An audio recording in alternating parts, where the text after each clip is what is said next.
दो चार लोग ना फुसफुसा के आपस में बात कर रहे हैं, फुसफुसा के बात कर रहे हो, कोई झाड़ू मार रहा है। मैंने मतलब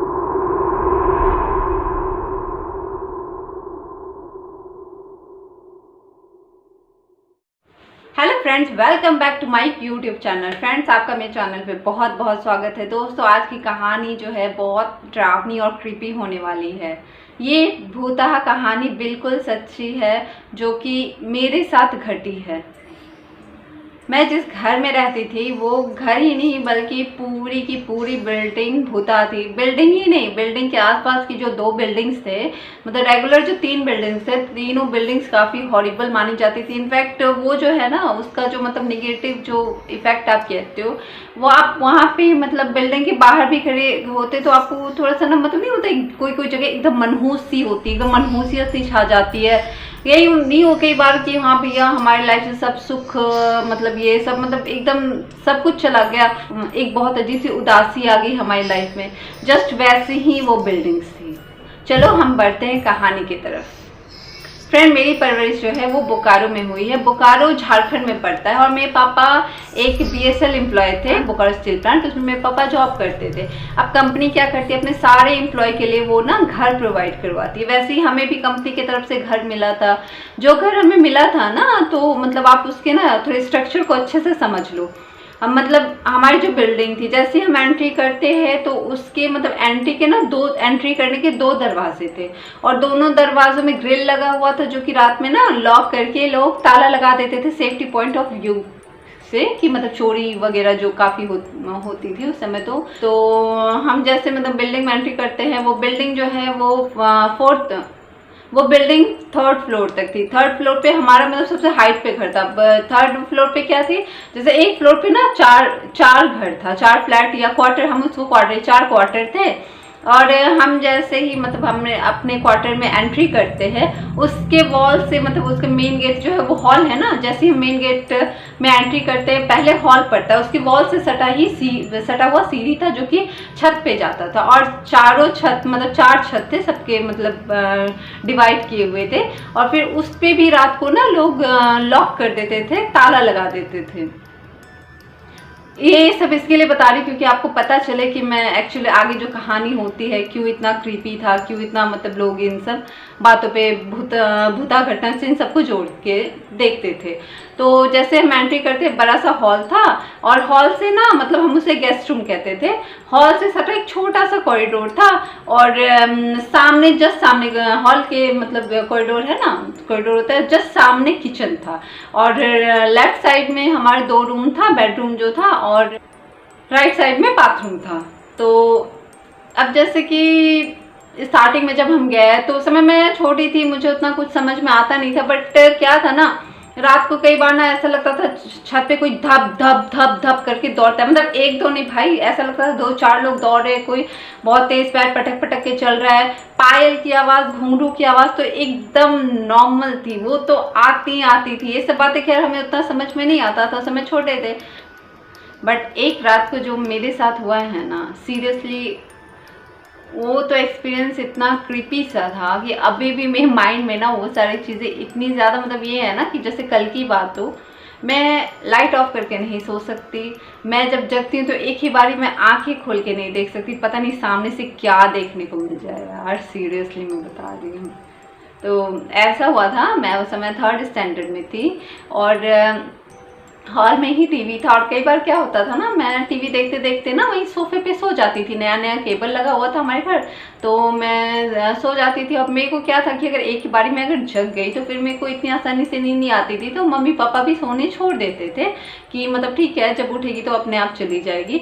अभी क्या हुआ ना कि मैं सो रही थी, अचानक से मुझे ना मतलब ऐसे लगा, हाँ ऐसे करके, मतलब ऐसी लिटरली ऐसी आवाज आई, मेरा हार्ट बीटिंग में धक से ऐसा, मैं एकदम से ऐसे उठी और सामने मुझे ना, अब पता नहीं वो सो के उठी थी या कि सामने मुझे एक ना हट्टी कट्टी काली सी परछाई दिखी थी।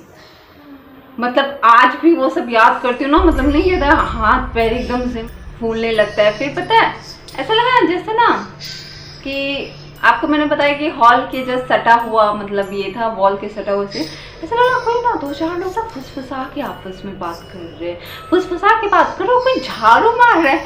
मैंने मतलब वैसे उस चीज़ से मुझे समझ नहीं था, बट मुझे ऐसा नहीं लगता कई बार आप नींद में हो, सपने देख रहे हो और उतने छोटे तो क्या ही भूत प्रेत कुछ समझ में आता है। ऐसी कुछ बातें भी ऐसी नहीं होती थी कि आपको ये सब, ऐसा माहौल भी नहीं था कि ऐसी कुछ बातें हो रही आप ये सब समझो कि हाँ भूत प्रेत जैसा कुछ होता है।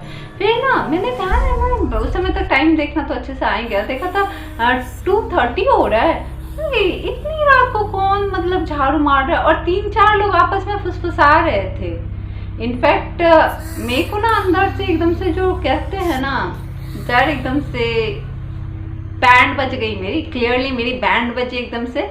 और मेरे मम्मी पापा जो थे ना वो ना हमेशा मेन डोर को जो उसमें ताला लगा करके रात को सोते थे। मुझे ये बात भी नहीं समझ, बाद में समझ में आई कि एक्चुअली में क्यों ऐसा करते थे।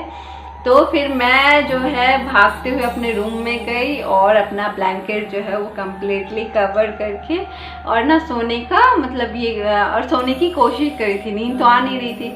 अभी क्या थोड़े टाइम बाद मेरी पता नहीं कैसे आंख लग गई और सुबह ना मैंने पता नहीं मुझे क्या हुआ क्या नहीं हुआ, मैंने ना ये सब बातें किसी को नहीं बताई। ठीक है, चलो ये बातें आई गई होगी। अभी इससे भी ज़्यादा एक चीज़ हमारे साथ हुई है, इससे भी ज़्यादा क्रीपी हुआ है हमारे साथ कुछ। क्या वो मेरे पापा देवघर गए थे, देवघर जैसे गए थे तो उस समय मोबाइल फ़ोन तो होता नहीं था, लैंडलाइन तो था हमारे पास पर मोबाइल फ़ोन नहीं था कि आप कॉल करके आप उनसे बातचीत करो। और मैं पापा के बहुत क्लोज हूँ, तो जैसे मतलब नहीं होता कि पापा से बात किए बगैर नहीं रह सकते, मैं और मेरा भाई दोनों ही। पापा देवघर से वापस आए, फिर उस दिन थके हुए थे, वो सो गए और मम्मी ना पड़ोस के आंटी के घर में बैठी हुई थी, चाय वाय पी रही थी। उस समय 1:30 का कुछ टाइम हो रहा था। मैं और मेरे भाई हॉल में बैठ करके, जैसे मैंने आपको बताया कि हॉल से जब सब कुछ दिख ही रहा होता है, मतलब बेडरूम वगैरह, बेडरूम तो कॉरिडोर के जस्ट मतलब लेफ्ट साइड में है, हॉल से दिखता ही है। तो हम लोग बैठ करके लूडो खेल रहे थे। अचानक से लगा ना मतलब एक परछाई सी दिखी जो बाथरूम की तरफ जा रही है। हम लोग तो बड़े खुश हो गए, अरे पापा तो जग गए। फिर हमने सोचा हम जा करके ना पापा को डरा देंगे, जैसे ही पापा आएंगे हम हो करके डरा देंगे। बट हम जैसे गए हमने देखा पापा खराटे मार के सो रहे। हमारी वही बैंड बज गई। हम दोनों भाई बहन दोनों ने ही उस परछाई को देखा था, लिटरली दोनों ने ही उस परछाई को देखा था। हम मान ही नहीं सकते कि ऐसा कुछ होता है। अरे एक को वहम होगा ना, सबको होगा क्या? ऐसा नहीं होता। फिर पता हम भाग करके मम्मी के पास गए, मम्मी को सब कुछ बताया। मम्मी ऐसे बहलाने लगी, नहीं बेटा ऐसा कुछ नहीं, आपका वहम है। फिर मैंने बताया कि मम्मा 2-3 महीने पहले मेरे साथ ऐसे रात को हुआ था। फिर मम्मी बच्चों को जैसे होता है ना समझा देते, तो उन्होंने भी हमें समझा दिया। बट फिर उसके बाद मम्मी ने क्या किया ना, घर में पूजा पाठ करवा लिया।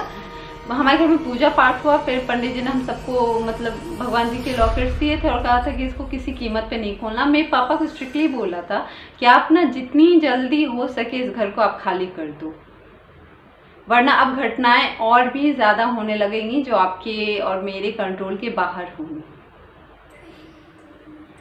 और फ्रेंड्स ऐसा नहीं था कि मेरे पापा घर नहीं छोड़ना चाह रहे थे, बट कई बार होता है ना कि जब भी हम ऐसा कुछ प्लान करते थे, कोई नया घर देखते थे, कुछ ना कुछ ऐसा हो जाता था। और थोड़ी मोड़ी कभी मेरी दादी एक्सपायर हो गई थी, मेडिकल इश्यूज हो जाते थे, कुछ ना कुछ ऐसा हो जाता था कि हमारा मतलब वो रूम चेंज करना ना आइडिया मतलब ड्रॉप ही हो जाता था। और जैसा मैंने आपको बताया था कि सारे मतलब छत के दरवाजे लॉक रहते थे, आने जाने के दरवाजे लॉक हो जाते थे रात को।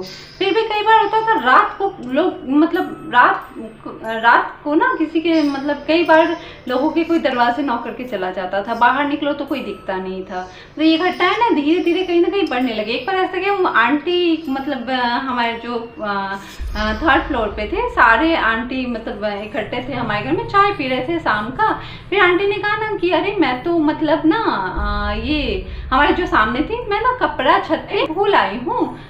तो आंटी ने कहा ना कि मैं जा रही हूँ, मैं छत पे ताला भी लगा दूंगी, कपड़े भी ले आऊंगी। तो मम्मा ने कहा कि नहीं मैं भी चलती हूँ, अभी शाम का टाइम हो गया, फिर आपको ऐसे अकेले जाना नहीं चाहिए। बट आंटी ने कहा अरे नहीं अभी इतना थोड़ी ना अंधेरा, अभी तो मतलब उसमें गोधूली बेला थी, समझ लो जिस समय दिया आरती का टाइम होता है। फिर आंटी मतलब गई छत पे, थोड़ी देर में उनकी जोर से चीखने की आवाज़ आई। फिर सब दौड़ करके छत पे जा करके क्या देखते हैं, वो तो बेहोश पड़ी हुई है। जैसे तैसे घर उनको लेके आए। फिर पता चला उन्होंने छत पे 1 फुट ऊपर एक औरत को देखा जो एकदम सफ़ेद साड़ी में थी और एकदम सफ़ेद रंग में, जो उनको कंटिन्यू देखे जा रही थी और खिड़की से स्माइल कर रही थी। फ्रेंड्स उस घर की कहानी और भी है, बहुत है, मतलब मेरी मम्मी की भी एक्सपीरियंस है। मैं इस कहानी का जल्दी दूसरा पार्ट लेके आऊँगी। तब तक के लिए बाय। प्लीज़ मेरे चैनल को लाइक करें, सब्सक्राइब करें। Thank you.